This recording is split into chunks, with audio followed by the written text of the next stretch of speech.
नमस्कार। आपका अखबार के इस अंक में आपका स्वागत है। मैं हूं प्रदीप सिंह। तो जिसका डर था बेदर्दी वही बात हो गई। ये मामला बहुत दिनों से जो है पक रहा था, पकते पकते अब प्रेशर कुकर एक तरह से कहिए फट गया है। सीटी नहीं बजी तो स्टीम नहीं निकली, तो उस नतीजा ये हुआ कि प्रेशर कुकर ही फट गया। भारत और अमेरिका के बीच में जो एक तरह का शीत युद्ध चल रहा था, कह सकते हैं एक तरह से उसको, जो अंदर ही अंदर जो है लावे की तरह दहक रहा था। ख़ास तौर से राष्ट्रपति डोनाल्ड ट्रंप का जो रवैया था और ऑपरेशन सिंदूर के समय से और भी ज़्यादा, जब उन्होंने ये झूठा दावा किया कि भारत पाकिस्तान के बीच में उन्होंने सुलह कराई, और उस दावे पर लगातार वो डटे रहे और लगातार उसको दोहराते रहे।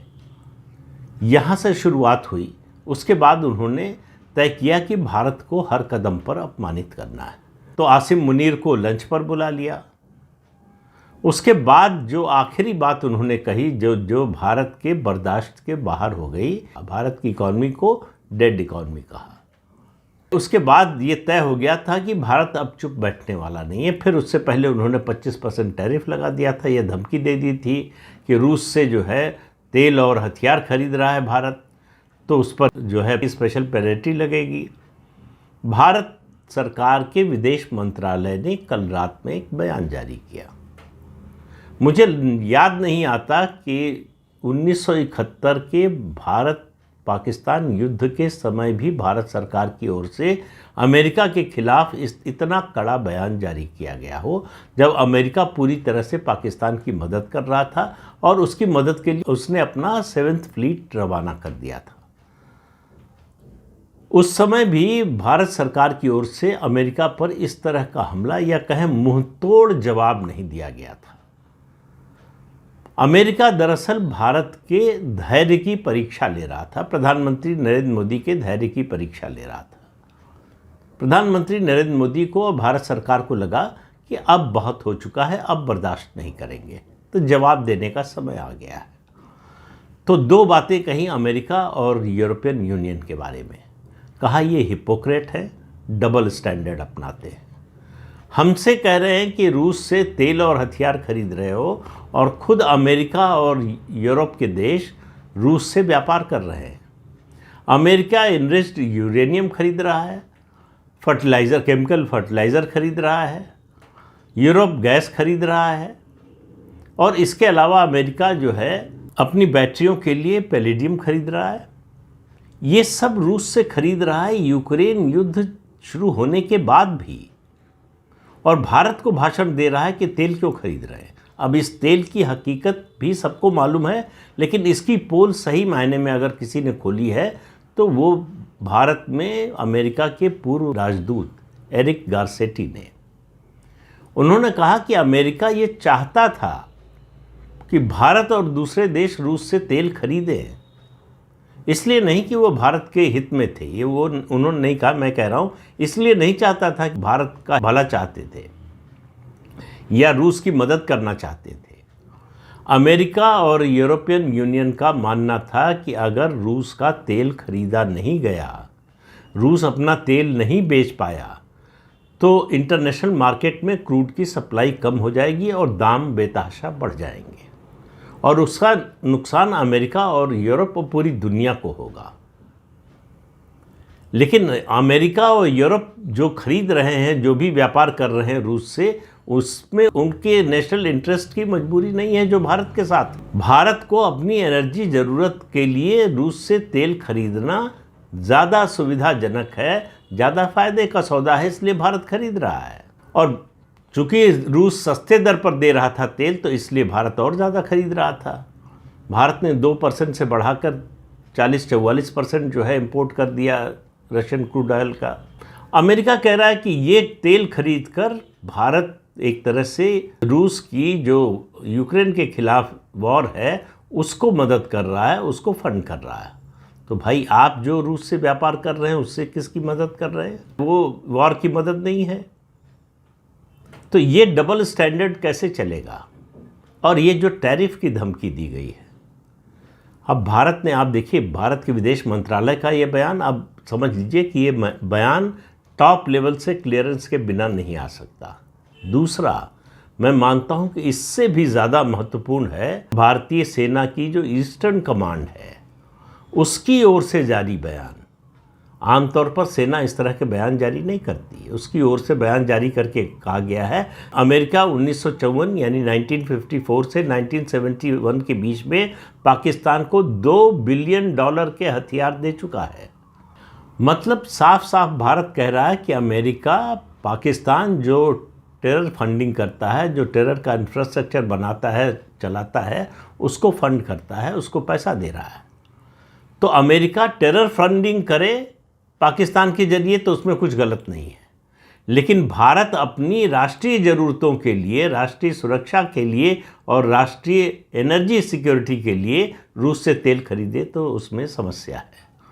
अब देखिए किस तरह की बात कर रहे हैं ट्रंप की, जो है सस्ता तेल रूस से खरीदकर भारतीय कंपनियां उसको रिफाइन करके बढ़े हुए दाम पर बेच रही हैं और उससे मुनाफा कमा रही हैं। और अपने देश में भी कुछ मूढ़मती लोग हैं जो कह रहे हैं कि इस तेल का फ़ायदा जो है प्राइवेट कंपनियों को यानी अंबानी को हो रहा है, और एक नायरा कंपनी है, प्राइवेट कंपनी है, उसको हो रहा है। तो उनको फ़ायदा हो रहा है, उनको हर उस बात में समस्या है जिसमें भारत को मदद मिलती हो या भारत के विकास में जो सहायक हो। पहली बात तो ये कि ये 2 कंपनियां ही नहीं खरीद रही हैं, भारत की जो पब्लिक सेक्टर की 3 कंपनियां हैं, इंडियन ऑयल, BPCL, HPCL, वो भी खरीद रही हैं, वो भी रिफाइन करके बेच रही हैं। और भारत की ये कंपनियां सब यूरोप को बेच रही हैं तेल। यूरोप को अगर ये तेल न बेचते तो यूरोप में हाहाकार मच जाता। तो केवल रूस की मदद नहीं कर रहा है भारत, यूरोप की भी मदद कर रहा है, यूरोप की अर्थव्यवस्था को भी बचाने में मदद कर रहा है। और जिसको मौका मिलेगा वो फ़ायदा क्यों नहीं उठाएगा। ऐसा तो है नहीं कि किसी की कनपटी पर पिस्तौल लगाकर जो है भारतीय कंपनियां ये तेल बेच रही हैं। जो खरीदने को तैयार है, जो जिसको लग रहा है कि ये सौदा फ़ायदेमंद है उसके लिए, वही खरीद रहा है।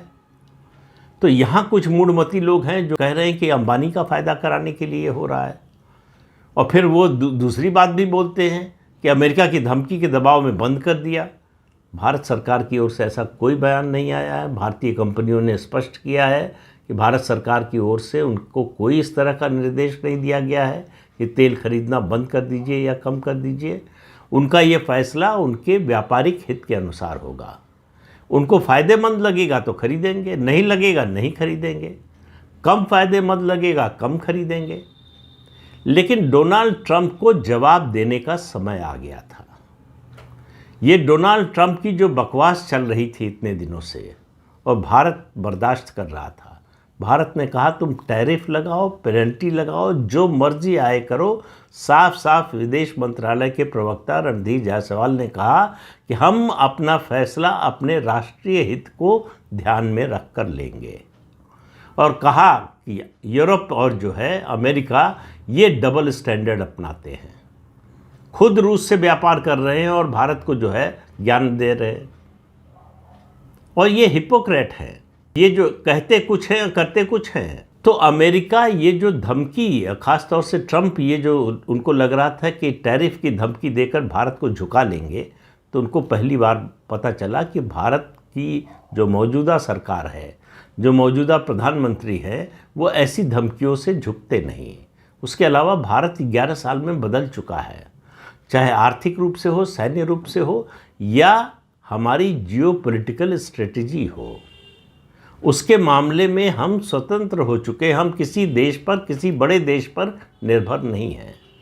हमारे विदेश मंत्री एस जयशंकर ने आज ही किसी कार्यक्रम में उन्होंने कहा कि एक बड़े प्रभावशाली देश के प्रभुत्व का समय चला गया। अब जो नया वर्ल्ड ऑर्डर बन रहा है वो मल्टीपोलर है और सबको सम्मान देना पड़ेगा।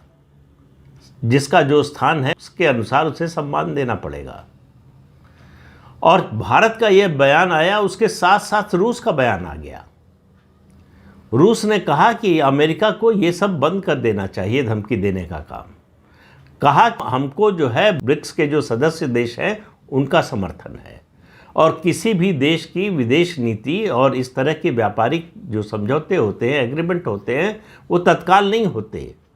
वो लंबे समय को ध्यान में रखकर होते हैं और लंबे समय तक बातचीत के बाद होते हैं। उनको इस तरह से नहीं बदला जा सकता। किसी देश की विदेश नीति जो है वो क्षणिक रूप से नहीं बदली जा सकती है। तो एक तो बड़ा साफ संकेत कि भारत और रूस एक साथ है। चीन ने हालांकि अमेरिका के खिलाफ ऐसा कोई बयान नहीं दिया है, लेकिन चीन भी इस मामले में ब्रिक्स देशों के साथ यानी भारत और रूस के साथ है।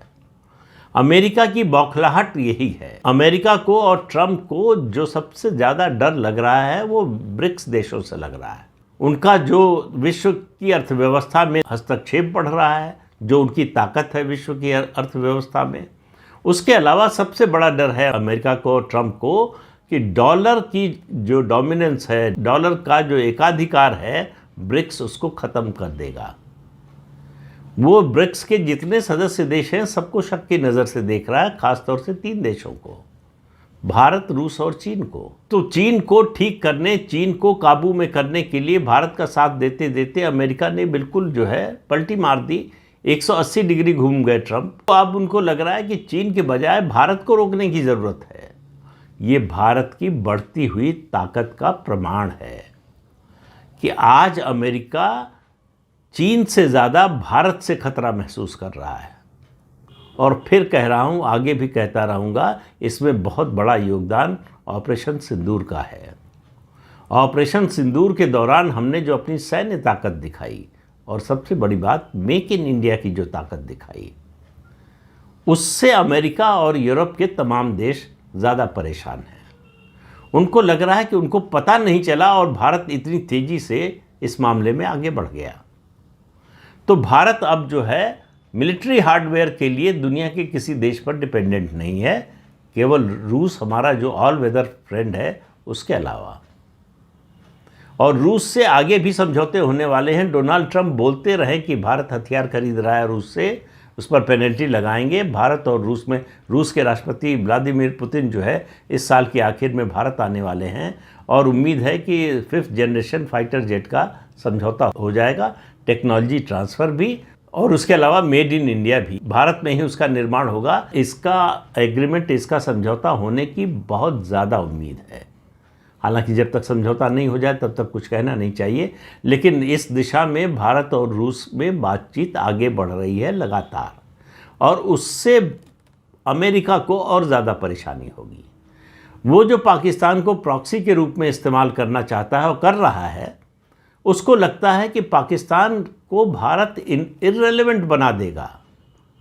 उसको, पाकिस्तान को चाहे अमेरिका प्रॉक्सी के रूप में इस्तेमाल करे या चीन प्रॉक्सी के रूप में इस्तेमाल करे, भारत उसको एक तरह से, अगर सीधे शब्दों में कहें, सामान्य भाषा में कहें, तो भारत पाकिस्तान को दंतहीन और विषहीन बना देना चाहता है।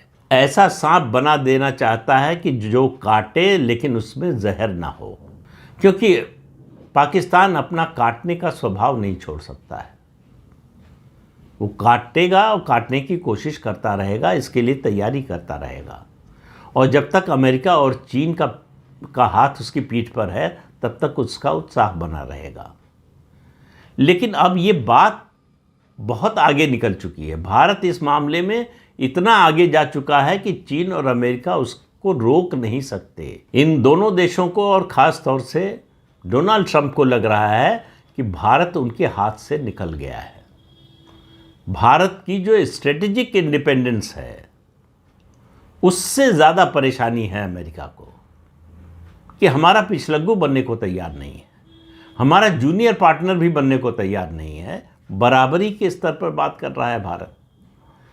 तो डोनाल्ड ट्रंप को अमेरिका को जिस तरह का जवाब दिया है भारत सरकार ने, वो ऐतिहासिक जवाब है। इस तरह से अमेरिका को किसी ने धमकी नहीं दी होगी और इस तरह से अमेरिका की धमकी की किसी ने उपेक्षा नहीं की होगी जो भारत सरकार ने किया है। अब आपको इसका असर जो ट्रेड डील होने वाली है उस पर भी दिखेगा। 25 अगस्त को अमेरिकी जो है ट्रेड डील का जो डेलीगेशन है, टीम है, वो भारत आने वाली है। भारत ने उससे पहले बहुत स्पष्ट कर दिया है, इससे पहले की बातचीत में भी और सार्वजनिक रूप से भी, कि हम अपने नेशनल इंटरेस्ट से कोई समझौता नहीं करेंगे। अमेरिका के किसी दबाव में हम अपना एग्रीकल्चर और डेयरी सेक्टर नहीं खोलेंगे। कुछ भी कर ले अमेरिका, हम अपने किसानों की बर्बादी नहीं होने देंगे। भारत अपने राष्ट्रीय हित से अलग बिल्कुल नहीं जाएगा। इस तरह का स्टैंड भारत ले लेगा, शायद इसकी कल्पना डोनाल्ड ट्रंप को नहीं थी। उनको लगा था कि वो टैरिफ की धमकी देंगे, पेनल्टी की धमकी देंगे, भारत सरेंडर कर देगा, कहेगा जो कहिए वो कर देते हैं। ऐसा कुछ नहीं हुआ। इसलिए डोनाल्ड ट्रंप की बौखलाहट दिन पर दिन लगातार बढ़ती जा रही है। वो हर कोशिश कर रहे हैं कि किसी तरह से भारत को अपमानित किया जा सके, और भारत उसके रिएक्शन में जो है कुछ ऐसा करे कि ट्रंप को भारत पर हमला करने का या उसे और नीचा दिखाने का मौका मिले। लेकिन हो ये रहा है कि दुनिया की नज़र में ट्रंप की हैसियत गिर रही है। ट्रंप की छवि तो अपने देश में ही गिर चुकी है। उन पर कोई भरोसा नहीं करता, उनकी बात पर कोई भरोसा नहीं करता, और पूरी दुनिया में ये माहौल बन रहा है कि ट्रंप भरोसे के लायक नहीं है। इनकी बातों पर कोई भरोसा नहीं किया जा सकता। और ट्रंप की इन सारी कोशिशों की वजह से भारत रूस और ज़्यादा नज़दीक आए हैं। और मैंने पिछले एक वीडियो में कहा था, इस बात की संभावना लगातार बढ़ रही है कि RIC यानी रूस, इंडिया और चाइना, ये जो एक्सिस है ये और मजबूत हो आने वाले समय में। और अमेरिका को डोनाल्ड ट्रंप को सबक सिखाने के लिए इसका मजबूत होना बहुत ज़रूरी है, क्योंकि ये तीनों मिलकर बहुत बड़ी ताकत बनते हैं। चाहे आर्थिक रूप से देखिए, सामरिक रूप से देखिए या सैन्य रूप से देखिए, हर तरह से ये तीनों देश अगर एक साथ खड़े हो जाते हैं तो अमेरिका के लिए ये बहुत बड़ा खतरा बन जाते हैं। अमेरिका ये स्थिति चाहता भी नहीं, और डोनाल्ड ट्रंप जो नीतियां अपना रहे हैं वो इसी ओर इन तीनों देशों को धकेल रहे हैं। और मुझे लगता है कि जो जिस तरह से व्यवहार है ट्रंप का, हो सकता है आने वाले समय में क्वाड इररिलेवेंट हो जाए, भारत की रुचि ही क्वाड में न रह जाए। भारत कोई ऐसा संदेश नहीं देना चाहता कि वो अमेरिका की मदद के लिए चीन के खिलाफ खड़ा होने को तैयार है। क्वाड का बेसिक उद्देश्य जो था वो यही था। अब आने वाले समय में आप देखिए क्या होता है। जिस तरह से घटनाक्रम इतनी तेज़ी से आगे बढ़ रहा है, उसमें भारत और अमेरिका के बीच में ये तनाव और ज़्यादा बढ़ने वाला है। और ये तनाव जो है तब तक बना रहेगा या बढ़ता रहेगा जब तक कि ट्रंप को वास्तविकता समझ में नहीं आ जाती कि भारत डेड इकॉनमी नहीं है, भारत उसका पिछलग्गू नहीं है, भारत उसका जूनियर पार्टनर नहीं है, भारत उसके दबाव में झुकने वाला नहीं है। ये सब बातें जब तक ट्रंप को समझ में नहीं आ जाती तब तक ये तनाव बना रहेगा और बढ़ता भी रहेगा। तो इस अंक में इतना ही। अगले अंक में फिर मिलेंगे किसी नए मुद्दे के साथ।